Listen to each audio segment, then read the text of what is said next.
अस्सलाम वालेकुम स्टूडेंट। आज के लेक्चर में हम पढ़ेंगे एटम्स इन रेडिएशन फील्ड।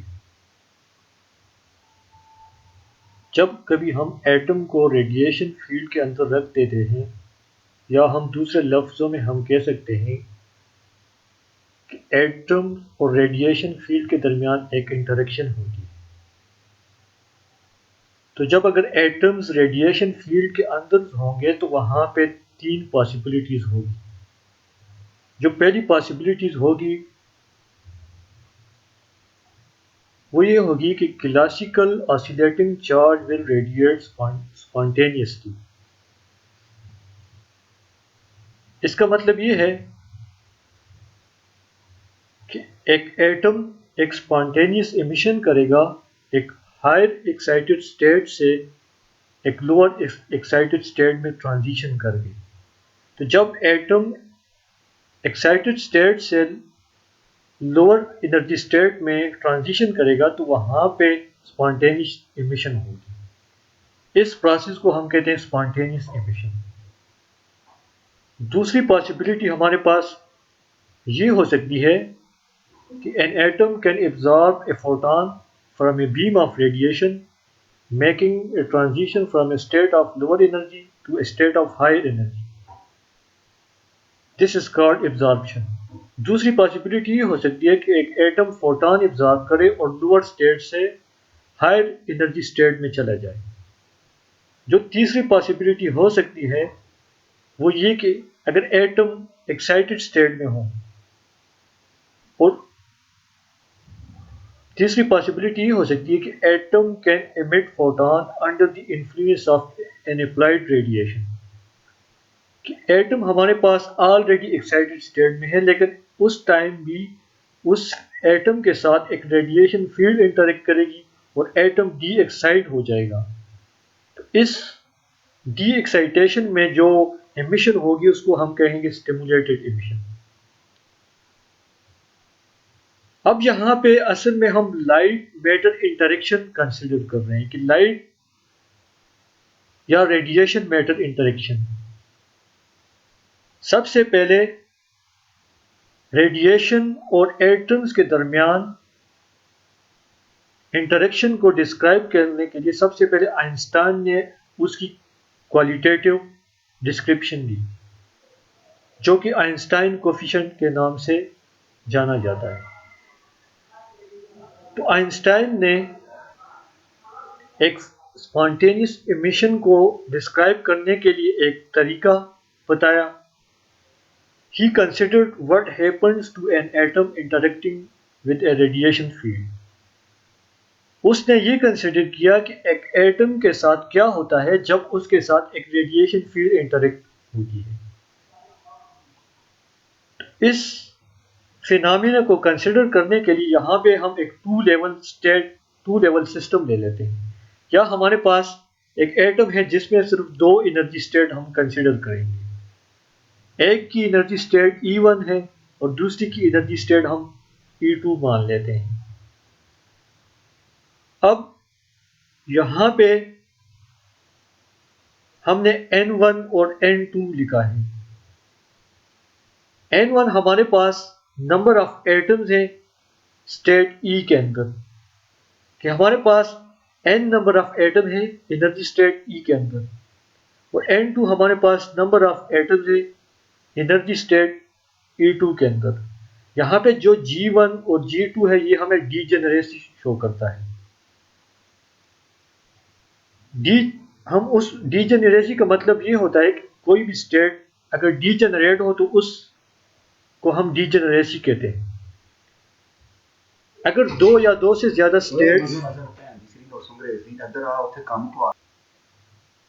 अगर दो या दो से ज्यादा स्टेट ऐसे हों कि जिनकी एनर्जी सेम हो तो हम कह सकते हैं कि वो डीजेनरेट स्टेट होंगे। अगर दो सेम एनर्जी वाले स्टेट एक जैसे हो तो वहां पे G1 की वैल्यू 2 होगी। तो यहाँ पे हम कंसिडर कर रहे हैं कि इस स्टेट की डीजेनरेसी G1 है, मींस कि G1 नंबर ऑफ स्टेट्स हैं एनर्जी E1 के साथ, और इस स्टेट की डीजेनरेसी G2 है, मींस के G2 नंबर ऑफ स्टेट्स हैं एनर्जी E2 के। अब यहाँ पे N1 शो कर रहा है कि number of atom in state of energy E1, N2 show कर रहा है number of atoms in state of energy E2। तो यहाँ पे जो हमने टू लेवल एटम कंसिडर किया तो हमारे पास तीन पॉसिबिलिटीज हो सकती हैं। हम देखते हैं कि वो पॉसिबिलिटीज कौन सी हैं। यहाँ पे एक और चीज़ भी नोट कीजिए कि हमने जो रेडिएशन फील्ड कंसिडर की है कि यहाँ पे हमारे पास ये रेडिएशन फील्ड है और यहाँ पे हमारे पास टू लेवल एटम्स हैं। ठीक है, यहाँ पे हमने एक एटम को शो किया लेकिन असल में हमने एक large number of atoms consider किया जिसको हमने रेडिएशन फील्ड के अंदर रखा है और ये रेडिएशन फील्ड इस एटम्स के साथ इंटरेक्ट कर रही है। तो जो रेडिएशन फील्ड हमने कंसिडर की उसकी जो एनर्जी डेंसिटी होगी उसको हम कहेंगे रो ओमेगा। एनर्जी डेंसिटी हम कहते हैं कि एनर्जी पर यूनिट वॉल्यूम। तो उस रेडिएशन फील्ड की जो एनर्जी डेंसिटी को हम रो ओमेगा कह लेते हैं। अब हमारे पास तीन पॉसिबिलिटीज हो सकती है। पहली पॉसिबिलिटी ये हो सकती है कि this radiation field causes transition from lower state to an upper state at a rate proportional to rho omega 1 2। ठीक है, where constant of proportionality is B12। अगर हम अपने फिगर की तरफ वापस चले जाएं तो ये रेडिएशन फील्ड ये कर सकती है कि इस एटम को एक्साइट करके E1 स्टेट से E2 पर ले जा सकता है। एक पॉसिबिलिटी हमारे पास ये है, लेकिन जिस रेट पे ये एटम ट्रांजिशन करेगा वो proportional to the radiation field होगा।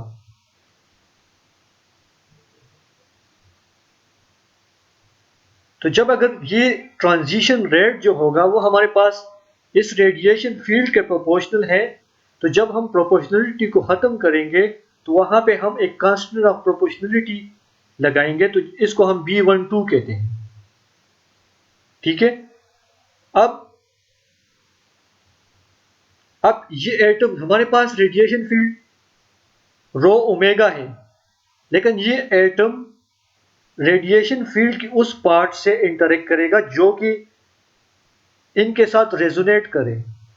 मीन्स कि जो जो दो लेवल्स के दरमियान ये वाली फ्रीक्वेंसी डिफरेंस है तो रेडिएशन फील्ड एटम्स उस रेडिएशन फील्ड से उन फ्रीक्वेंसीज को पिकअप करेगा जो कि इन दोनों लेवल के फ्रीक्वेंसी डिफरेंस के बराबर होगा। अगर हम इसको मैथमेटिकली कैलकुलेट करें तो हमारे पास हम एनर्जी को एच म्यू लिख लेते हैं और इसको हम एच कट ओमेगा भी लिख लेते हैं। तो यहाँ पे हम दो स्टेट जब लेंगे E2 माइनस E1, ठीक है, तो वहाँ पे E1 के लिए जो आएगा एच कट ओमेगा 1 आएगा, E2 के लिए एच कट ओमेगा 2 आ जाएगा। तो जब हम इसका डिफरेंस लेंगे तो वो हमारे पास omega minus 1 omega 2 H cut आ जाएगा। तो वहां से हम ओमेगा इसके डिफरेंस को हम ओमेगा 1 2 कह लेते हैं और ओमेगा 1 2 की वैल्यू हमारे पास ही आ जाएगी। तो ये एटम रेडिएशन फील्ड से ये वाली फ्रीक्वेंसी पिकअप करके इन दोनों स्टेट के दरमियान ट्रांजिशन करेगा। तो ये हमारे पास एक पॉसिबिलिटी हो सकती है। दूसरी पॉसिबिलिटी ये हो सकती है कि this radiation field causes transition from the upper level to a lower level at a rate proportional to rho omega 2 rho omega 1 2 where constant of proportionality is B21। अगर हम इसको देख ले कि हमारे पास दूसरी पॉसिबिलिटी ये हो सकती है कि ये रेडिएशन फील्ड अगर एटम पहले से ही इस स्टेट में हो तो ये रेडिएशन फील्ड उस एटम को डी एक्साइट करेगा, वही रेडिएशन फील्ड। तो ये जो डी एक्साइटेशन का रेट है वो प्रोपोर्शनल होगा इस रेडिएशन फील्ड का। तो जब हम प्रोपोर्शनलिटी को खत्म करेंगे तो वहां पे जो कांस्टेंट ऑफ प्रोपोर्शनलिटी उसको B21 कह लेंगे।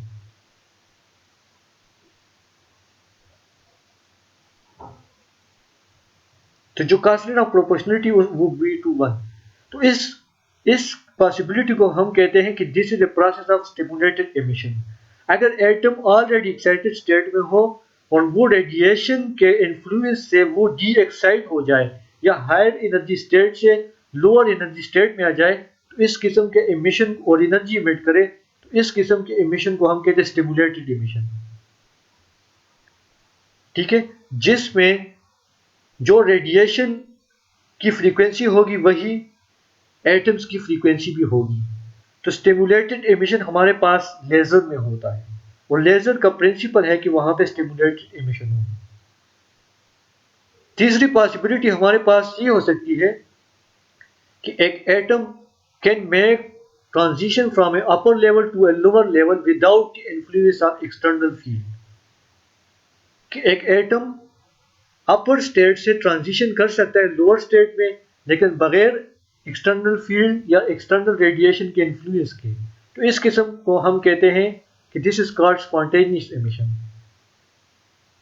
The rate at which spontaneous emission occur is proportional to N2। ठीक है, जब एटम यहां पे मींस कि अब एटम हमारे पास एक्साइटेड है, N2 में है, तो अब एटम ने डी एक्साइट हो जाना है और बगैर रेडिएशन के इन्फ्लुएंस के, कि मीन एटम खुद ब खुद डी एक्साइट हो जाएगा।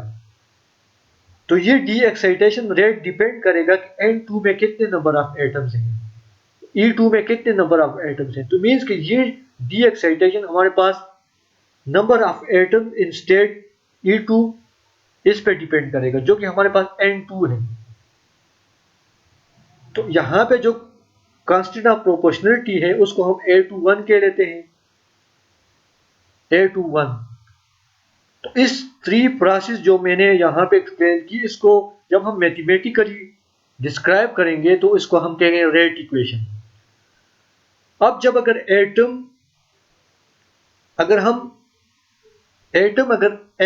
E1 स्टेट और E2 स्टेट के दरमियान ट्रांजिशन करेगा, तो इट मींस के नंबर ऑफ एटम्स जो E2 के अंदर है वो चेंज होंगे टाइम के साथ। तो इसका मतलब ये हुआ कि rate of change of population in state E2। ठीक है, तो यहां पे हम E2 के अंदर जो पॉपुलेशन है वो चेंज होगी, तो उसका हम टाइम रेट ऑफ चेंज ले लेते हैं। तो वो हमारे पास बराबर होगी जो हमने यहां पे एब्जॉर्प्शन कंसिडर की, कि सिस्टम जो एटम्स है वो लोअर स्टेट से अपर स्टेट में ट्रांजिशन करेंगे, तो वो डिपेंड करेंगे N1 पे, E1 स्टेट में कितने नंबर ऑफ एटम्स हैं ताकि वो अपर ट्रांजिशन कर ले, लोअर स्टेट से हायर एनर्जी स्टेट में चले जाए। और वो बात भी हमने की कि ये हमारे पास प्रोपोर्शनल होगा ये रेडिएशन फील्ड के, और यहाँ पे B12 हमारे पास कांस्टेंट ऑफ प्रोपोर्शनलिटी है। दूसरा ये कि जब एटम एक्साइटेड स्टेट में हो, वो रेडिएशन फील्ड के जो दूसरा प्रोसेस हमने कंसिडर किया कि एटम एक्साइटेड स्टेट में है और रेडिएशन फील्ड के इन्फ्लुएंस पे वो डी एक्साइट हो जाए, तो वहां पे हमने जो कांस्टेंट ऑफ प्रोपोर्शनलिटी वहां पे हमने उसको B21 का नाम दिया था, और इसको जब हम N2 से मल्टीप्लाई करेंगे तो ये हमारे पास आ जाएगा। तीसरा जो प्रोसेस हमने कंसिडर किया था वो हमारे पास था कि अगर एटम खुद ब खुद डी एक्साइट हो जाए, तो यहाँ पे देख ले कि यहाँ पे हमने रेडिएशन डेंसिटी वाली टर्म नहीं डाली, क्योंकि इस तीसरे प्रोसेस में एटम खुद ब खुद डी एक्साइट हो जाएगा। इसको हम इक्वेशन 1 का नाम दे देते हैं। यहाँ जो प्रोसेस हमने कंसिडर किए थे, यहाँ पे तीन पॉसिबिलिटीज, ये 1, 2 और 3। यहाँ पे जो इक्वेशन 1 हमने पुट की, जो इक्वेशन 1 है ये इन 3 प्रोसेसेस को डिस्क्राइब कर रहा है। इसको हम कहते हैं रेट इक्वेशन। यहाँ पे N1 जो है, N1 जिस तरह मैंने बात की कि N1 नंबर ऑफ एटम्स है इन एनर्जी स्टेट E1 के अंदर, और N2 हमारे पास नंबर ऑफ एटम्स है इन एनर्जी स्टेट E2 के अंदर। अब हो सकता है कि N1 से E1 से एटम ट्रांजिशन करे E2 के अंदर, तो N1 और N2 आपस में चेंज होंगे, लेकिन टोटल नंबर ऑफ एटम्स हमारे पास कांस्टेंट है। अब ये तो हमने बात की N2 के लिए। अब जब N2 चेंज होगा, N2 जब टाइम के लिहाज से चेंज होगा जिस तरह इक्वेशन 1 रिप्रेजेंट कर रहा है, तो इसका मतलब ये हुआ कि N1 भी चेंज होगा, क्योंकि अगर N2 इंक्रीज होता है तो N1 को डिक्रीज हो जाना है ताकि ये इक्वलिटी हमारे पास कांस्टेंट हो, ये इक्वलिटी हमारे पास कांस्टेंट के बराबर आ जाए, क्योंकि टोटल नंबर ऑफ एटम हमारे पास कांस्टेंट है। तो इसका मतलब ये हुआ कि जब N2 चेंज होगा टाइम से तो N1 भी चेंज होगा, तो हम N1 को भी टाइम के लिहाज से टाइम का डेरिवेटिव हम N1 पे भी अप्लाई कर लेते हैं। तो हमारे पास N1 जो चेंज होगा तो वो जस्ट माइनस ऑफ N2 होगा।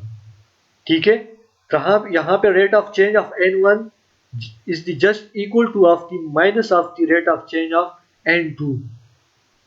ठीक है, तो इसको हम इक्वेशन 2 का नाम दे देते हैं।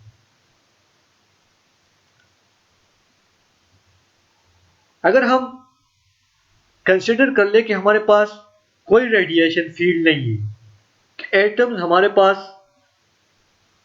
बगैर रेडिएशन फील्ड के पड़े हैं, तो वहां पे जब हम रेडिएशन फील्ड की वैल्यू जीरो पुट कर देंगे, रेडिएशन फील्ड के साथ जो एनर्जी डेंसिटी है उसकी वैल्यू जीरो पुट कर देंगे, तो equation one implies date first term containing omega first term containing rho omega will be 0, second term containing omega rho will be 0 and the third term will remain same। तो हमारे पास ये आ जाएगा।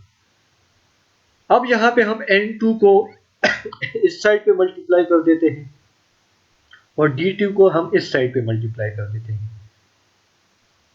तो इस equation को हम दोनों तरफ से इंटीग्रेट कर लेते हैं। तो जब हम इस इक्वेशन को दोनों तरफ से इंटीग्रेट कर लेंगे तो हमारे पास ऊपर डिफरेंशियल है और नीचे फंक्शन है, तो ये हमारे पास log ऑफ N2 आ जाएगा और इस साइड पे हमारे पास माइनस A21T आ जाएगा प्लस C हमारे पास कांस्टेंट ऑफ इंटीग्रेशन है।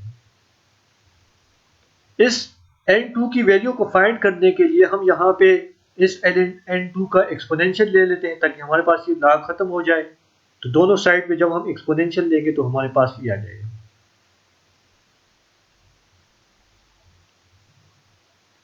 यहाँ पे N2 आ जाएगा और जब हम इसको e पावर माइनस E21T लिखेंगे और ये भी एक्सपोनेंशियल में आ जाएगा, तो यहाँ पे N2 is equal to C bar. यहाँ पे जो e पावर C है, चूंकि ये भी एक कांस्टेंट है तो इसको हम एक न्यू कांस्टेंट के साथ चेंज कर सकते हैं जिसको हमने C बार कहा। अब हमारे पास ये इक्वेशन इस तरह आ गई। अगर हम कंसिडर कर लें कि at time t is equal to 0, कि time t is equal to 0 पे हमारे पास यहाँ पे अब हमारे पास C बार है, तो C बार की वैल्यू हम फाइंड कर लेते हैं। तो इस इक्वेशन के अंदर हम t की वैल्यू 0 पुट कर देते हैं। शुरू में जब टाइम 0 था, तो जब हम ये टाइम t 0 पुट कर देंगे तो हमारे पास C बार आ जाएगा और ये फैक्टर यहाँ पे 0 हो जाएगा। तो e power 0 is equal to 1। तो जब हम N2 0 हमारे पास यहाँ पे रिप्रेजेंट करता है कि time t is equal to 0 पे number of atoms in state energy E2। तो ये हमारे पास N2 आ जाएगा। तो जब हम C की वैल्यू यहाँ पे पुट कर देंगे तो हमारे पास किसी भी टाइम पे N2 की वैल्यू आ जाएगी जो कि बराबर है N2 0। यहाँ पे N2 0 हमारे पास है कि time t is equal to 0 पे E2 के अंदर नंबर ऑफ एटम्स कितने हैं, तो N2 0 इसको रिप्रेजेंट कर रहा है। तो ये हमारे पास एक इक्वेशन आ जाएगी। यहाँ पे जो A21 है, A21 को हम इस तरह भी लिख सकते हैं कि A21 is equal to 1 over T। यहाँ पे T मीन लाइफ टाइम है कि कितना टाइम चाहिए ट्रांजिशन करने के लिए, तो यहाँ पे T उस ट्रांजिशन टाइम को रिप्रेजेंट कर रहा है। अब यहाँ पे चूंकि हम रेडिएशन कंसिडर कर रहे हैं तो रेडिएशन के लिए हम प्लांक रेडिएशन फार्मूले को रिकॉल करते हैं। आप लोगों ने Planck radiation formula for black body radiation पढ़ा होगा, तो हम उसको रिकॉल कर लेते हैं। वो हमारे पास था रो ओमेगा। रो ओमेगा यहाँ पर एनर्जी डेंसिटी है जो कि बराबर है h cut omega cube divided by pi square c cube e power h cut omega k B T -1। इसको हम इक्वेशन 3 का नाम दे देते हैं। अब हम एक केस कंसिडर कर रहे हैं कि इक्विलिब्रियम में, तो इक्विलिब्रियम हम उस कंडीशन को कहते हैं कि जब N2 के अंदर चेंज ना हो। ठीक है, जिस तरह हम कहते हैं कि दो ऑब्जेक्ट इक्विलिब्रियम में है तो वहां पे हम कहते हैं कि वहां पे टेम्परेचर सेम होता है। तो हम कहते हैं कि अगर यहाँ पे एटम इक्विलिब्रियम में है तो इसका मतलब ये हुआ कि वहां पे N2 और N1 सेम है, इसके अंदर कोई डिफरेंस नहीं है, कोई चेंज नहीं है। तो अगर इसके अंदर कोई चेंज नहीं होगा तो इसका मतलब है कि इसका टाइम डेरिवेटिव 0 के बराबर आ जाएगा। तो इक्विलिब्रियम कंडीशन में हम इस चेंज को 0 के बराबर ले सकते हैं। तो जब हम इसको 0 के बराबर ले लेंगे तो हमारे पास इक्वेशन 1 का जो लेफ्ट हैंड साइड है वो 0 हो जाएगा, और वहां से हम रेडिएशन जो हमने कंसिडर की रो ओमेगा 1 2, ये रो ओमेगा 1 2 उस एटम के लिए चाहिए कि वो एटम एक ट्रांजिशन कर ले। ठीक है, तो इसकी वैल्यू जब हम यहां से फाइंड कर लेंगे तो ये हमारे पास यहाँ ये इसकी वैल्यू यहाँ पे भी है, यहाँ पे भी। तो जब इसका कॉमन ले लेंगे तो वो हमारे पास इसके बराबर आ जाएगा। इसको हम इक्वेशन 4 का नाम देते हैं। अब इक्विलिब्रियम कंडीशन में हर एक स्टेट में हम पॉपुलेशन को हम बोल्ट्जमैन डिस्ट्रीब्यूशन से फाइंड कर सकते हैं।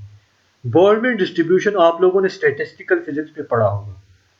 अगर N2 के अंदर जो पॉपुलेशन है उसको हम लिख सकते हैं कि G2 is equal to G2 into e power minus h cut omega 1 k B T, और इसी तरह N1 के अंदर जो पॉपुलेशन है उसको हम U लिख सकते हैं माइनस एच कट ओमेगा 2 के बी टी, इसको हम U लिख सकते हैं।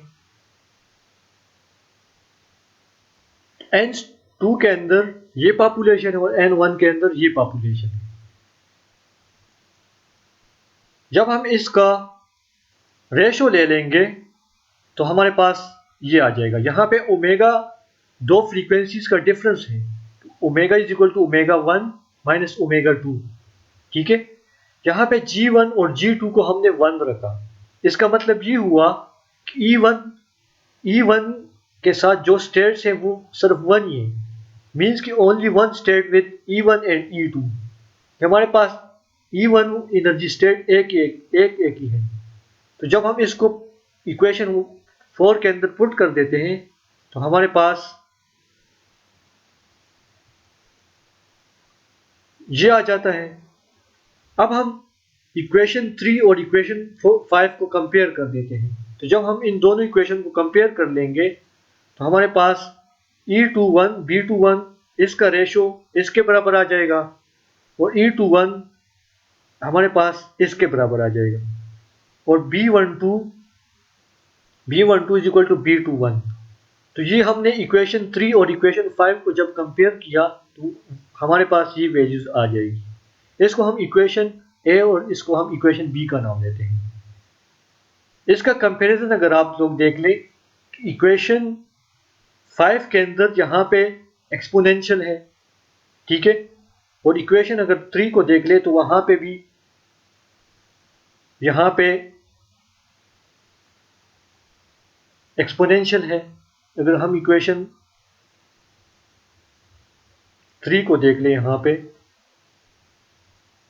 तो जब हम इसको कम यहाँ पे देख ले, इक्वेशन 3 के अंदर भी एक्सपोनेंशियल -1 है, ठीक है, और इक्वेशन 5 को देख लें, इक्वेशन 5 के अंदर भी यहाँ पे एक्सपोनेंशियल और -1 है। तो जब हम इसको कंपेयर कर लेंगे, एक्सपोनेंशियल के साथ कंपेयर हो जाएगा, बाकी ये वैल्यूज दूसरी वैल्यूज के साथ कंपेयर हो जाएगी, तो हमारे पास A21 और B12 के लिए वैल्यूज आ जाएगी। अब यहाँ पे B12, B21 और A21 इसको हम कहते हैं आइंस्टाइन कोफिशिएंट, और आइंस्टाइन कोफिशिएंट हमारे पास किसी भी एटम की प्रॉपर्टीज होती है। यहाँ पे देख ले, यहाँ पे देख ले कि B2 जब हम यहाँ पे B21 है, ठीक है, B21 है, तो अगर हम यहाँ B21 की वैल्यू यहाँ पे B21 की वैल्यू यहाँ से ये पुट कर देते तो यहाँ भी हमारे पास B12 आ जाएगा। B12 अगर हम आप देख ले तो B1 एब्जॉर्प्शन के लिए था और A21 हमारे पास इमिशन के लिए था। तो यहाँ पे हम देख सकते हैं कि एब्जॉर्प्शन, यहाँ पे इमिशन A21 रिप्रेजेंट कर रहा है इमिशन को 2-1 की सेकंड स्टेट से 1 स्टेट में, और यहाँ पे जब B2 की वैल्यू B12 आ जाएगा तो इसका मतलब ये हुआ कि यहाँ पे एमिशन है। तो इससे ये पता चलता है कि यहाँ पे एमिशन और एब्जॉर्प्शन आपस में रिलेटेड है। तो आइंस्टाइन कोफिशिएंट हमें ये चीज़ बताती है। स्टूडेंट, तो आज के लेक्चर में हमने एटम्स इन रेडिएशन फील्ड पढ़ा, जहाँ पे हमने आइंस्टाइन कोफिशिएंट को पढ़ा और 3 प्रोसेसेस कंसिडर किए। तो स्टूडेंट, आज के लेक्चर को आप लोग केयरफुली देख लीजिएगा और जो मैथमेटिकल स्टेप्स हैं उसको रिप्रोड्यूस कर दीजिए और इस आइंस्टाइन कोफिशिएंट पे आप लोग 5-5 MCQs बना लीजिएगा। Thank you.